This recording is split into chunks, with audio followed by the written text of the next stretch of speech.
Hello my dear friends, welcome back to our channel. I am Subhesh and you are watching Study with Subhesh.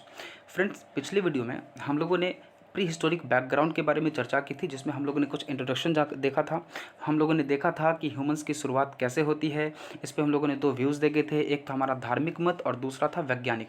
विज्ञान क्या कहता है कि हमारी मानव की उत्पत्ति किस प्रकार हुई है, और धर्म क्या कहता है, इसको हम लोगों ने पिछले वीडियो में देख लिया था। हम लोगों ने ये भी देखा था कि पृथ्वी पर जो है जीवन की उत्पत्ति किस प्रकार से होती है, और इसको भी हम लोगों ने पिछले वीडियो में चर्चा कर लिया था। अगर अभी तक आपने उस वीडियो को नहीं देखा है तो मैं डिस्क्रिप्शन में लिंक दे दूंगा, आप उस वीडियो को देख सकते हैं। और मैं आपको रिकमेंड करूंगा कि इस वीडियो को देखने से पहले आप उस वीडियो को ज़रूर देखें, ताकि आपको ये वीडियो अच्छे से समझ में आए। दोस्तों, आज के इस वीडियो में जो हम चर्चा करने वाले हैं, वो चर्चा करने वाले हैं एक बहुत ही महत्वपूर्ण सिद्धांत के बारे में। वो थ्योरीज है बायो इवोल्यूशन के बारे में।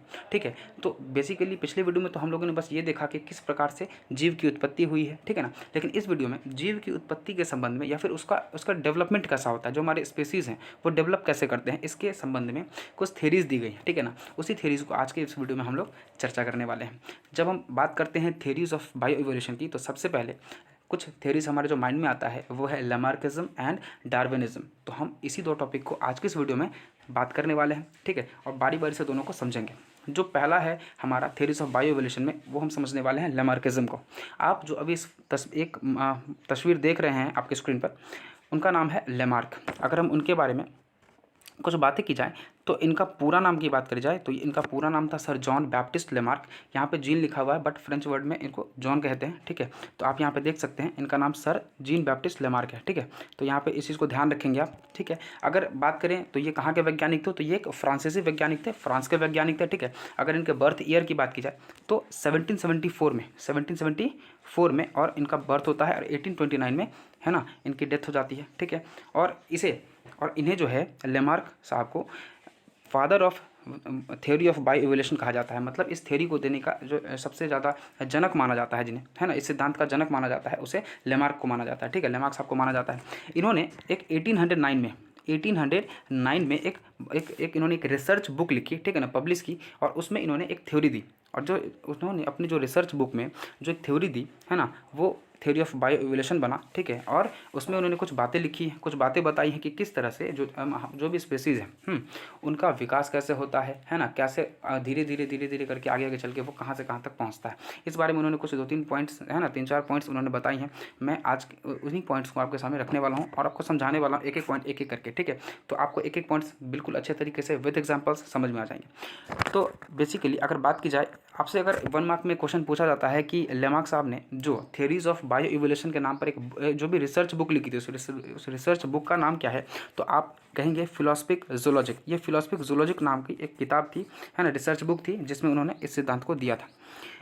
लैमार्क साहब के हिसाब से अगर बात की जाए तो उन्होंने सबसे पहले जो बात की है, उन्होंने कहा कि जो सभी जीव हैं, है ना, उनके शरीर में नए अंगों का जो विकास है, ठीक है, वो आंतरिक जो बल है या फिर जीवन शक्ति के कारण सदैव वृद्धि होती रहती है। मतलब अगर मैं इन वन वर्ड कहूँ तो किसी भी जीव की जो अंग है, ठीक है ना, उसमें बड़े होने की प्रवृत्ति पाई जाती है। अगर मैं इंग्लिश में बात करूँ तो tendency to increase in size, ठीक है ना। मतलब अगर कोई अंग है तो वो उसके अंदर कहीं न कहीं एक इंटरनल फोर्स काम कर रहा होगा, जिसके कारण उस अंग में क्या हो रही होगी ना, वृद्धि हो रही होगी, ठीक है। तो पहला तो उन्होंने ये कहा। दूसरा पॉइंट उन्होंने बताया कि जो जीवों के शरीर में, ठीक है, नए अंगों का जो विकास है ना, वो उनमें अनुभव होने वाली नई आवश्यकताओं एवं नई दिशा में किए गए प्रयासों के फलस्वरूप होता है। इसका मतलब क्या हुआ दोस्तों, मैं आपको बताना चाहूँगा कि उन्होंने कहा कि देखिए कोई जीव है, ठीक है ना, उनमें कोई आवश्यकता अनुभव हुई, उसे ऐसा फील हुआ कि हमें कुछ नीड है, हमारे ऑर्गन्स को, है ना, कुछ अलग से नीड है, तो उस नीड के अकॉर्डिंग, ठीक है, उस नीड के अकॉर्डिंग उसके ऑर्गन्स में डेवलपमेंट हुई है। मैं अगर आपको एग्जाम्पल के थ्रू समझाने का कोशिश करूँ तो उन्होंने जो 2 एग्जांपल्स लैमार्क साहब के काफ़ी प्रसिद्ध हैं, एक तो जिराफ वाला एग्जांपल है और दूसरा सांप वाला एग्जांपल है। अगर मैं आपको जिराफ के एग्जांपल से आपको समझाने की कोशिश करूं तो उनके अकॉर्डिंग वो कहते थे कि प्रारंभ में जो है, ठीक है ना, जो आपको वनस्पतियां हैं या फिर घास फूस हैं, उनके अकॉर्डिंग ज़मीन पर मिल जाया करती थी, ठीक है। तो पुराने समय के जो जिराफ थे वो अपनी क्या करते थे ना, पत्तियों को या फिर घास फूस को खाने के लिए आराम से, आसानी से ज़मीन पर रहते हुए उनको अपना वो खा लिया करते थे। लेकिन जैसे जैसे चीज़ें इवॉल्व होती हैं, ठीक है ना, जब नीचे की वनस्पतियाँ खत्म होती हैं और पेड़ पौधे जब बड़े होते हैं तो उन जिराफ को उन पेड़ पौधों को खाने के लिए क्या करना पड़ता है ना, अपने गर्दनों को ऊंचा उठाना पड़ता है। और गर्दनों को ऊंचा उठाने के लिए क्या करता है ना, वो अपने गर्दनों को सीधा करके खींचते हैं ऊपर की ओर, जिसके कारण उनके गर्दनों में वृद्धि होती है, ठीक है। तो उनको उनकी एक आवश्यकता है अपने आप को ऊंचा उठाने की, ताकि वो उन पत्तियों को या फिर जो भी उनको खाने की चीज़ें हैं, पेड़ पौधे हैं, है ना, तो उसको खाने के लिए वो खुद को उठाएं, ये उनकी ज़रूरत है। और इस कारण से उनके अंग में क्या होता है, विकास हो रहा है। उनको एक अनुभव हो रहा है कि हमारी ये ज़रूरत है, हम अपने उस अंगों को इस प्रकार उठाएं कि हम अपने उन पेड़ पौधों को, उन पत्तियों को खा सकें। अदरवाइज ऐसे वो फिर खा नहीं पाएंगे और भूखे रह जाएंगे। तो उनको जो एक ज़रूरत महसूस हो रही है, ठीक है ना, इस कारण से उनके अंग में क्या हो रहा है ना कि एक विकास हो रहा है, ठीक है। तो अंगों, यहाँ पे अंगों का जो विकास, यहाँ पे दूसरा पॉइंट लिखा हुआ है कि शरीर में नए अंगों का विकास, उसमें अनुभव होने वाली नई आवश्यकताओं एवं नई दिशा में किए गए प्रयासों के फलस्वरूप। सिंपल सिंपल सा उन्होंने बस यही कहने की कोशिश की है। जो थर्ड पॉइंट है उसमें उन्होंने बताया है कि किसी अंग का जो नियमित उपयोग है, अगर वो किया जाए तब तो वो अधिक अच्छे तरीके से विकसित हो जाता है, लेकिन अगर उपयोग ना किया जाए, ठीक है ना, तो वो विकसित अच्छे से नहीं हो पाता है। इसका क्या मतलब हुआ, जैसे देखिए, जैसे उन्होंने एक जिराफ का एग्जाम्पल लिया है, ठीक वैसे उन्होंने एक सांप के बारे में भी बताया। लेमार्क साहब के अगर हिसाब से बात की जाए तो लेमार्क साहब कहते हैं कि जो उनके हिसाब से जो सांप होता है ना, प्रारंभ में सांप के पैर थे, ठीक है ना, जो स्नेक होते हैं उनके लेग्स वगैरह थे, ठीक है। और जब वो चलते थे ना तो उनको झाड़ियों में, बुशेस वगैरह में जाने में काफ़ी दिक्कतें होती थी, उनके पाँव उनको रोक लिया करते थे। या फिर आप जानते हैं कि सांप बिल में रहते हैं, ठीक है ना, काफ़ी ऐसे होल्स में रहते हैं, तो जब उनको उसमें जाना होता था तो उनके जो पैर है उनको काफ़ी रुकावट डालते थे, दिक्कत करते थे। तो जिस कारण से धीरे धीरे क्या होता है ना कि वो उन चीज़ों को कम यूज़ करने लगे, ठीक है। और धीरे धीरे कम यूज़ करते करते क्या होता है ना कि वो बिल्कुल से विलुप्त हो गए, गायब से हो गए, ठीक है ना। तो बेसिकली वो ये कहना चाहते हैं कि अगर किसी चीज़ का नियमित उपयोग किया जाए तो वो अच्छे से डेवलप हो जाता है, लेकिन अगर उसका ढंग से उपयोग नहीं किया जाए तो वो धीरे धीरे अपघटित अर्थात वो खत्म होने लगता है, या नहीं तो फिर किसी काम का रह नहीं जाता है। अगर एग्जाम्पल ले, एक दो एग्जाम्पल और ले लें, तो एग्जाम्पल में एक बर्ड्स का एग्जाम्पल ऑस्ट्रिच का ले लेते हैं। आप देखते होंगे कि ऑस्ट्रिच के पास जो अगर फ्लाई करने के लिए जो विंग्स होते हैं, पंख होते हैं, वो होते तो हैं, बट वो क्या करता है ना, अपने पैरों का इस्तेमाल ज़्यादा करता है, उन पंखों का इस्तेमाल नहीं करता है। तो धीरे धीरे वो किसी काम के रह नहीं जाते हैं। तो लेमार्क साहब ने इन चीज़ों को देखा और फिर इनके आधार पर उन्होंने अपनी थ्योरीज दी हैं। तो उसमें वो यही बताना चाह रहे हैं। जो चौथा पॉइंट है उसमें उन्होंने कह रहे हैं कि किसी भी जीव द्वारा उसके जीवन काल में जो उपार्जित रूपांतरण है, मेटामॉर्फोसिस है, उसके आने वाले पीढ़ी में वंशानुगत हो जाते हैं। मतलब इसका क्या मतलब हुआ, देखिए इसमें वो सिंपल ये बताना चाह रहे हैं कि अगर कोई जीव है और उसके अंदर, और उसने अपने पूरे जीवन काल में कुछ गुण जो भी उन्होंने कमाए हैं, जो भी कुछ गुण हो या फिर कुछ ऐसे स्पेसिफिक लक्षण हो, ठीक है, उनके पास हो, तो वो जो गुण है और लक्षण है ना, उसके आने वाले पीढ़ी में ऑटोमेटिकली वंशानुगत, समझ गए ना, तो चले जाते हैं। लेकिन अगर बात करें ना, बाद में इन सारे थ्योरीज की आलोचना भी होती है, ठीक है ना। अगर मैं एग्जांपल से समझाऊं तो अगर इस थ्योरी को ध्यान से पढ़ेंगे तो, अगर मैं आपको उदाहरण के रूप में समझाऊं तो मान लीजिए कि कोई एक ऐसा व्यक्ति है, ठीक है, जिसे साइकिल चलानी अच्छे से आती है, ठीक है, और उसका कोई पुत्र है या फिर उसके पुत्र का कोई पुत्र है, ठीक है। तो इस थ्योरी के अकॉर्डिंग जो उस व्यक्ति को साइकिल चलाने आती है, उसके पुत्र को भी अपने आप एक साइकिल चलाने का जो कला है वो आ जाएगा, या फिर उसके पुत्र के अंदर, उसके पुत्र का जो पुत्र होगा, है ना, उसके अंदर भी वो गुण ऑटोमेटिकली वंशानुगत हो जाएंगे। लेकिन यदि आप वास्तविक रूप में देखेंगे तो आपको ऐसा दिखेगा नहीं, ठीक है ना। तो इसकी काफ़ी सारी आलोचना भी होती है, ठीक है ना, इन सारे थ्योरीज़ की आलोचना भी होती है। लेकिन लेमार्क साहब कहते हैं कि ऐसा नहीं होता है, लेकिन उनके अकॉर्डिंग कि जो भी गुण हैं वो उनके आने वाले पीढ़ी में वंशानुगत चले जाते हैं, ठीक है। और यहाँ पे 4 पॉइंट हम लोगों ने देख लिया। जो 5th पॉइंट है उसमें लेमार्क साहब कहते हैं कि जो वातावरण है, ठीक है ना, वातावरण है, मृदा है, ताप है, भोजन है, मतलब जो भी हमारा एनवायरनमेंट में जो भी है, सॉइल हो गया, टेम्परेचर हो गया, फूड हो गया, इनमें जो चेंजेज होती हैं, ठीक है ना, इनमें जो चेंजेज होती हैं वो जीव को या फिर पेड़ पौधों को काफ़ी इफेक्ट करती हैं, ठीक है ना। अर्थात अगर हम बात करें तो ये डायरेक्ट इफेक्ट ऑफ एनवायरनमेंट को दिखाता है।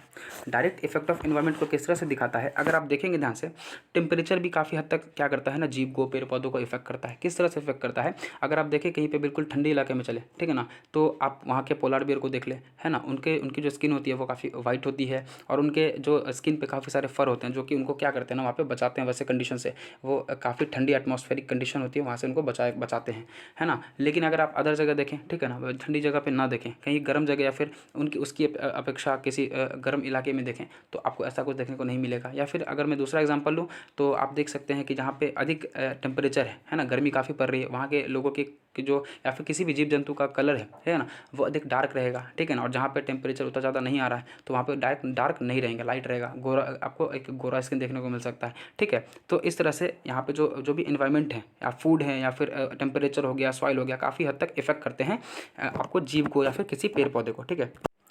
इस तरह से आपने देखा कि लेमार्किज्म में लेमार्क साहब ने क्या किन किन बातों को अपने थ्योरीज में दिया है, ठीक है ना। अगर आपको ये इस थ्योरी को समझने में कोई भी दिक्कत हो रही है तो आप मुझे कमेंट कर सकते हैं, ठीक है। और दोस्तों अब इसके बाद हम बात करेंगे डार्विनिज्म की, ठीक है ना। तो जो नेक्स्ट थ्योरी हम लोग पढ़ने वाले हैं, डार्विन थ्योरी पढ़ने वाले हैं। डार्विन साहब ने क्या कहा है अपनी इस थ्योरी में, ठीक है ना। उन्होंने बायो इवोल्यूशन को या फिर जीव के विकास के संबंध में उन्होंने क्या कहा है, किस तरह से जो भी हमारे जीव हैं उसके डेवलपमेंट किस तरह से होती है, इसको उनको उन्होंने अपने लैंग्वेज में क्या कुछ कहा है, इसको हम लोग देखते हैं। लेकिन इस थ्योरी को समझने से पहले मैं कुछ बातें आपके सामने बताना चाहूँगा, ठीक है। अगर डार्विन साहब की बात करें तो वो जब 22 ईयर्स के थे ना, ठीक है, 1831 की बात है, और जब वो 22 ईयर्स के थे तो उसी टाइम वो एक बीगल नाम की शिप थी, उनको एक शिप थी, उसका नाम था बीगल, ठीक है। और उसमें उन्होंने यात्रा पे निकले, ठीक है। और 1835 में बात करेंगे तो वो गैलापागोस आइलैंड पहुँचते हैं। अगर गैलापागोस आइलैंड से पहले की बात करें तो वो काफ़ी सारे आइलैंड में उन्होंने घूमा। जैसे अगर बात करेंगे तो वो साउथ अफ्रीका गए हैं, अमेरिका गए हैं, ठीक है ना, साउथ अमेरिका की बात करें, ऑस्ट्रेलिया गए हैं, और तब जाके वो गैलापागोस आइलैंड पहुंचते हैं, ठीक है। और जब वो गैलापागोस आइलैंड पे पहुंचते हैं तो उन्होंने खूब सारी जीव को देखा, काफ़ी सारे डिफरेंट स्पीसीज़ को देखा उन्होंने। और जब उन्होंने डिफरेंट स्पीसीज़ को देखा तो उनके मन में एक विचार आया कि आखिर इतने सारे जीव में इतने सारे डिफरेंसेस कैसे हैं, ठीक है ना, सब अलग अलग कैसे हैं, या फिर जो भी उनके अंदर उन्होंने देखा उसको उन्होंने अपने थ्योरीज में बताने की कोशिश की है, ठीक है ना। जो भी उन्होंने फील किया, जो भी उनको लगा कि इस तरह से किस तरह से चीज़ें इवॉल्व हुई होंगी, है ना, जो जीव हैं कहाँ से कहाँ तक बने होंगे, तो इन चीज़ों को वो क्या करते हैं ना, अपने थ्योरी में बताने की कोशिश करते हैं। तो इस तरह से बेसिकली हम लोगों ने देखा कि डार्विन साहब कहाँ पहुँचते हैं, क्या देखते हैं। अब उससे पहले अगर थ्योरी को शुरुआत करने से पहले थोड़ी सी उनके बारे में चर्चा, है ना, परिचय देख लेते हैं कि डार्विन साहब कौन है। तो डार्विन साहब जो हैं, इनका पूरा नाम अगर बात करेंगे तो चार्ल्स रॉबर्ट डार्विन है, ठीक है। और ये एक इंग्लैंड के वैज्ञानिक हैं। इनका पूरा नाम अगर मैंने बता ही दिया। इनके बर्थ ईयर की बात की जाए तो 1809 में इनका बर्थ ईयर है, और इनकी जो डेथ है वो 1882 ईस्वी में हो जाती है, ठीक है। 1859 ईस्वी में इन्होंने अपनी एक बुक लिखी, ठीक है। इस बुक का नाम था प्रकृति विवरण द्वारा जाति का प्रादुर्भाव। हिंदी का नाम थोड़ा सा कठिन है बट मैं आपको इंग्लिश में बता देता हूँ। Origin of species through natural selection, ठीक है ना। नेचुरल सिलेक्शन जो इन्होंने एक बुक लिखी है, ठीक है। इसमें इन्होंने अपने थ्योरी ऑफ इवोल्यूशन को इन्होंने बताया है, प्रतिपादित किया है। इन्होंने क्या कहा, इन्होंने कहा है, देखिए अगर डार्विन के अनुसार देखें तो उन्होंने सिंपल ये कहा है कि जो भी जीव हैं, जितनी भी स्पीसीज़ हैं, वो यदि खुद को नेचर के हिसाब से अगर खुद को ढाल लेते हैं, ठीक है ना, जो नेचर चाहती है, तो नेचर के हिसाब से अगर खुद को ढाल लिया तो वो जीवित रहेंगे, और जो इसके विपरीत चलेंगे, अपोजिट चलेंगे, है ना, और जो खुद को नेचर के हिसाब से ढाल नहीं पाएंगे वो कुछ समय के बाद नष्ट हो जाते हैं, ख़त्म हो जाते हैं, ठीक है।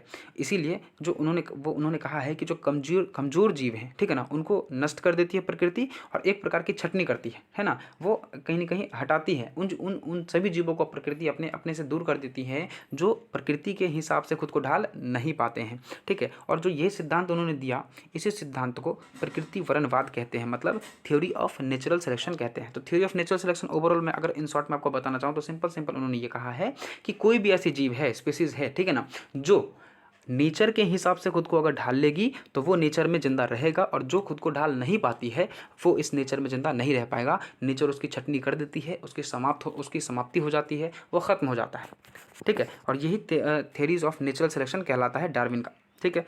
अगर हम बात करेंगे तो कुछ ये जो सिद्धांत हैं, ठीक है, ये सिद्धांत कुछ तथ्यों पर आधारित हैं। जिसमें पहला तथ्य हमारा है, इसमें पहला तथ्य की बात करेंगे तो इसमें वो कहते हैं कि संतानोत्पत्ति की प्रचुर क्षमता एवं जीवों की संख्या में स्थिरता।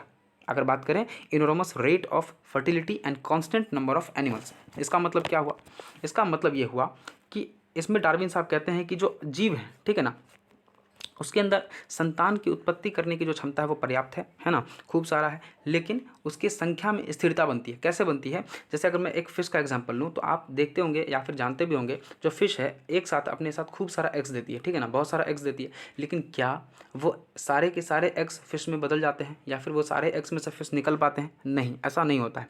ऐसा नहीं होता है तो फिर वो सारे एग्स होते क्या हैं, एक्चुअली में क्या होता है ना कि अगर सारे के सारे एग्स में से फिश निकल जाएंगे तो फिर पूरा जो भी हमारा रिवर होगा, पॉन्ड्स होगा, या फिर जो भी ओशन वगैरह होंगे या फिर सी होंगे, वहाँ पे तो पूरा फिश ही फिश भर जाएगा, है कि नहीं। अगर एग्जांपल में स्टार फिश की लूँ तो वो एक बार में लगभग 2 लाख अंडे तक भी दे देती हैं। तो अगर उन सारे एग्स से अगर फिश निकल जाएंगे तो फिर पूरे ही रिवर्स, पॉन्ड्स, जो भी हमारे ओशंस वगैरह होंगे, वहाँ पे तो पूरे फिश भर जाएंगे, ठीक है ना। लेकिन ऐसा होता नहीं है, ठीक है ना। अगर बात करेंगे, है ना, अगर वो क्षमता तो बहुत रखते हैं संतान को उत्पन्न करने की, ठीक है, लेकिन इसके कारण अब होता है एग्जिस्टेंस को लेके एक स्ट्रगल शुरू हो जाती है उन सारे ही फिश में। एग्जिस्टेंस करना उनको रहना है, और इसलिए वहाँ पे क्या होती है ना, एक स्ट्रगल शुरू हो जाती है। स्ट्रगल किस बात की, तो आप देखेंगे कि कौन कौन रहेगा, कौन कौन नहीं रहेगा, इस बात को लेकर स्ट्रगल।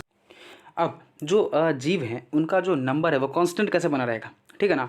तो इन सभी जीवों के बीच में जो स्ट्रगल चल रहा है ना, उनके बीच में जो स्ट्रगल चल रहा है उससे होगा क्या, जो भी जीत जाएगा वो तो रहेगा, और जो जीत नहीं पाएगा, है ना, जो खुद को उस हिसाब से स्ट्रगल में जो जीत नहीं पाया, हार गया, वो क्या करेगा, वो मर जाएगा, वो ख़त्म हो जाएगा। और इस तरह से जो नंबर है वो कांस्टेंट बना रह जाएगा एनिमल्स का, ठीक है ना, मतलब बढ़ेगा नहीं या फिर बहुत कमेगा भी नहीं, ठीक है ना, तो बढ़ेगा नहीं। इस तरह से enormous rate of fertility and constant number of animals बिल्कुल ही बना रहता है। जो सेकंड पॉइंट उन्होंने बताया वो बताया स्ट्रगल फॉर लाइफ, जीवन के लिए संघर्ष। क्या होता है सर जीवन के लिए संघर्ष, तो देखिए आप सिंपल सा बात ये समझिए, मैं विद एग्जांपल भी आपको समझा दूंगा। जीवन संघर्ष होता क्यों है, तो एक फूड के कारण हो सकता है, शेल्टर के कारण हो सकता है, या फिर जो मेल एंड फीमेल के बीच में मीटिंग्स वगैरह इनके कारण से हो सकता है। मैं अगर जैसे बताऊँ फूड के कारण कैसे हो सकता है, तो मान लीजिए कोई एक फॉरेस्ट है, ठीक है ना, जंगल है, जहाँ पे दो भूखे शेर बैठे हुए हैं और उन्होंने एक हिरन को देख लिया। अब भूखे तो दोनों हैं और फूड तो दोनों को चाहिए। अब वो दोनों उस हिरन के पीछे दौड़ती है और दोनों ने उसका शिकार कर लिया पकड़ के। लेकिन क्या वो उस हिरन के शिकार को जो उन्होंने अभी जो उन्होंने हंट करा है, ठीक है ना, जो पकड़ा है उन्होंने, हिरन को जो मारा है, तो क्या वो उसको शेयर आधा शेयर कर लेंगे उस हिरन का? नहीं, वो कहेंगे जो पहला जो भूख तो दोनों को लगी है, तो वो सिंपल कहेंगे कि ये मेरा है, वो कहेंगे मेरा है। इस तरह से अगर बात करें तो फूड के लिए भी स्ट्रगल होती है। इसी तरह से अगर देखेंगे आप तो शेल्टर के लिए भी स्ट्रगल होती है, मीटिंग्स के लिए भी स्ट्रगल होती है। किस तरह से, अगर मान लीजिए कोई दो मेल एनिमल्स हैं, ठीक है ना, और वहाँ पर कोई फीमेल एनिमल्स हैं, तो वो जो मेल एनिमल्स है वो फीमेल एनिमल्स के लिए क्या करेगा ना, वो दोनों मेल एनिमल्स आपस में स्ट्रगल करेंगे, ठीक है ना। तो स्ट्रगल ऑफ फॉर लाइफ में ये सभी चीज़ें आती हैं, फूड आता है, शेल्टर आता है, मीटिंग्स वगैरह आती हैं। तो इस तरह से चीज़ों को लेकर जीवन के में संघर्ष बना रहता है, ठीक है ना, स्ट्रगल फॉर लाइफ चलता रहता है। थर्ड पॉइंट अगर हम बात करेंगे तो समर्थ के उत्तरजीविता, अर्थात survival for the fittest. Survival of the fittest में क्या होता है ना, कि सिंपल ये है कि जो भी जीव है, अगर वो इन्वायरमेंट के लिए फिट बैठती है, अगर वो इन्वायरमेंट के लिए फिट है, तो वही यहाँ रह पाएगा, और जो फिट नहीं है वो यहाँ नहीं रह पाएगा। अगर मैं आपको एग्जांपल दूँ तो मान लीजिए एक क्लासरूम है, और उस क्लासरूम में 40 स्टूडेंट्स के बैठने की पूरी तरह से व्यवस्था है, सीट्स हैं, ठीक है, और किसी कारण से उसमें 100 स्टूडेंट्स एंटर कर जाते हैं, तो क्या वो 100 स्टूडेंट्स उस पूरे क्लास में बैठ पाएंगे? नहीं बैठ पाएंगे। होगा क्या, जो 60 स्टूडेंट्स रेस्ट बच जाएंगे, है ना, वो उनको क्या किया जाएगा, क्लास से बाहर निकाल दिया जाएगा, भगा दिया जाएगा, नहीं तो ख़त्म कर दिया जाएगा किसी न किसी कारण से। उनको 40 स्टूडेंट्स के अलावा और किसी बच्चों को वहाँ पे बैठने की इजाज़त नहीं होगी। मतलब जिन बच्चों ने खुद को उस इन्वायरमेंट के अकॉर्डिंग फिट कर लिया वो तो वहाँ पे रह गए, लेकिन जिन्होंने अपने हिसाब से उसको फिट नहीं कर पाए वो क्या होते हैं ना, वहाँ से निकल जाते हैं, ख़त्म हो जाते हैं। ये होता है survival of the fittest. Simple अगर मैं एक सामान्य भाषा में आपको समझाने की कोशिश करूँ तो इन्वायरमेंट के अकॉर्डिंग फिट रहना है। जो फिट हो पाए वो रहेंगे, और जो फिट नहीं हो पाए वो नहीं रह पाएंगे, यानी तो खत्म कर दिए जाएंगे, नहीं तो मारे जाएंगे, नहीं तो कहीं ना कहीं विलुप्त हो जाएंगे, ठीक है। 4 पॉइंट है विभेद तथा आनुवंशिकता, मतलब वेरिएशंस एंड हेरिडिटी। ये क्या है, तो इन्वायरमेंट के अकॉर्डिंग अगर बात करें, तो अगर आपको रहना है इन्वायरमेंट के अकॉर्डिंग, ठीक है ना, तो आपको क्या करना होगा ना, अपने आप में बदलाव तो करना ही करना है, ठीक है ना, चेंजेस होने चाहिए आपके अंदर, ठीक है। और ये बदलाव एक्चुअली में आपको नहीं दिखेगा, अपने आप में नहीं दिखेगा, मतलब मैं जीव की बात कर रहा हूँ, उस जीव में नहीं दिखेगा, तो उस जीव में तो किस में दिखेगा, तो जीव जब क्या करेगा ना, रिप्रोडक्शन करेगा, ठीक है ना, जब वो प्रजनन करेगा तो उसके आने वाले जो जीव होंगे, जो आने वाले और जो उनकी जो पीढ़ी होंगी, है ना, जो स्पेसीज होंगी, उनमें वो चेंजेस दिखेगा, ठीक है ना। तो आनुवंशिकता मतलब बिल्कुल ही एक वंशानुगत उसके अंदर चले जाएंगे, ठीक है ना, वो जो चेंजेस हैं वो उस स्पेसिस में नहीं दिखेगा बल्कि उसके पीढ़ी में दिख जाएगा, ठीक है। तो विभेद तथा आनुवंशिकता में ये आपको वेरिएशंस में दिखेंगे। अगर आपको इन्वायरमेंट के अकॉर्डिंग रहना है तो आपको वेरिएशंस लाना ही होगा, चेंजेस लाने ही होंगे, ठीक है। और वातावरण के प्रत्येक अनुकूलन एवं नई जातियों की उत्पत्ति, ये भी एक 5th पॉइंट है, ठीक है ना। इसमें क्या होता है, जो भी नए स्पेसीज हैं या फिर जो भी नए जीव पैदा हुए हैं वो इस इन्वायरमेंट को अडेप्ट करने के लिए, है ना, इस वेरिएशन के साथ पैदा हुए हैं, जो कि नई स्पीसीज कहलाती है। मतलब कि जो भी हमारे नई जीव पैदा हो गए, ठीक है ना, इस इन्वायरमेंट में, अब क्या करेंगे ना, जो एनवायरमेंट तो रिक्वायर करती है कि मेरे हिसाब से ही आपको रहना है, अडेप्ट कर पाओ तो आप रहोगे, अदरवाइज आप नहीं रह पाओगे हमारे एनवायरमेंट के अकॉर्डिंग, ठीक है। तो अगर आप एनवायरमेंट के अकॉर्डिंग खुद को अडेप्ट कर लेते हैं, ठीक है ना, तो आप उस वेरिएशन के साथ ही पैदा होंगे, उस चेंजेस को लेके ही जन्म लेंगे, ठीक है ना। और वही क्या कहलाएगी, नई स्पीसीज कहलाएगी, क्योंकि पहले वाली पीढ़ी अगर वो इन्वायरमेंट के अकॉर्डिंग नहीं रहेगी तो वो खत्म हो जाएंगे, विलुप्त हो जाएंगे, ठीक है ना। इस तरह से ये थ्योरी ऑफ बायो इवोल्यूशन में लैमार्कवाद और डार्विनवाद को हम लोगों ने देखा। अब बात करते हैं अंत में कि एक प्रतिन्यूतन युग है, ठीक है ना, इसमें पड़ने वाले अत्यधिक हिमपात। देखिए ये जो प्रतिनूतन युग है इसको एक हिमपात युग भी कहते हैं, क्योंकि अब पृथ्वी पे कई जगह पे क्या होती है ना कि कुछ काल के लिए, कुछ समय के लिए बहुत सारी गर्मी भी रही होगी, कहीं पे हिमपात मतलब बर्फ वाला टाइम भी रहा होगा। तो जो हिमपात युग रहा है, ठीक है ना, वहाँ पे आदि मानव, तो पहले के समय पर तो लोग आदि मानव कहलाते थे, तो केवल वही आदि मानव जीवित रह सके जिन्होंने क्या किया, खुद को उस युग में खुद के उस हिमपात वाले युग के अकॉर्डिंग में ढाल लिया। क्योंकि उस समय का अगर इन्वायरमेंट की बात की जाए, उस समय के इन्वायरमेंट की बात की जाए तो काफ़ी ठंड रही होगी, है ना। और उस समय जो भी आदि मानव खुद को उसके अकॉर्डिंग ढाल लिए होंगे वो तो जिंदा बच गए होंगे। और जिन्होंने ऐसा नहीं किया, क्या किया, अगर जिन्होंने अपने आप को उस जलवायु, उस क्लाइमेट के अकॉर्डिंग उन्होंने नहीं डाला, उनकी मृत्यु हो गई होगी। तो इस वीडियो में बेसिकली अगर हमें, है ना, हम लोगों ने जाना कि किस तरह से हमारे थ्योरीज ऑफ बायो इवोल्यूशन में लेमार्कवाद क्या है, डार्विनवाद क्या है ना, लेमार्किज्म एंड डार्विनिज्म को हम लोगों ने समझा है, ठीक है। और अगर हम इस सभी तथ्यों को देखें ना तो हम डार्विनवाद के द्वारा ही इस बेहतर ढंग से समझ सकते हैं। क्यों? क्योंकि उन्होंने बेसिकली क्या कहा है, थ्योरीज ऑफ नेचुरल सिलेक्शन। तो नेचर उसी को सेलेक्ट करेगी जो नेचर के अकॉर्डिंग होगा, जो इन्वायरमेंट के अकॉर्डिंग खुद को ढाल लेगा। और जो खुद को ऐसा नहीं कर पाता है वो क्या होगा, खत्म हो जाएगा, वो नहीं तो, है ना, विलुप्त हो जाएगा बिल्कुल तरीके से। और फिर इसी तरह से धीरे धीरे क्या होती है, नई जातियाँ उत्पन्न होती है, ठीक है ना। तो बेसिकली ये वीडियो में हम लोगों ने अच्छे तरीके से थ्योरीज ऑफ बायो इवोल्यूशन में दोनों थ्योरीज की चर्चा कर ली है। दोस्तों हम वीडियो क्लास में आपसे रिक्वेस्ट करना चाहूँगा, अगर आप हमारे चैनल पर नए हैं तो हमारी वीडियो को लाइक करें, शेयर जरूर करें, है ना। और हमारे चैनल पे अगर आप अभी तक हमारे चैनल का हिस्सा नहीं बने हैं तो फिर लाल वाले बटन को दबाकर सब्सक्राइब कर लें, बेल आइकन को दबाना बिल्कुल ना भूलें, क्योंकि इससे आपको आने वाली वीडियोज़ के नोटिफिकेशंस मिलते रहेंगे सबसे पहले। अगर आपका कोई सुझाव है या फिर कोई कन्फ्यूज़न है तो आप मुझसे कमेंट में पूछ सकते हैं। तब तक के लिए वीडियो में बने रहने के लिए धन्यवाद।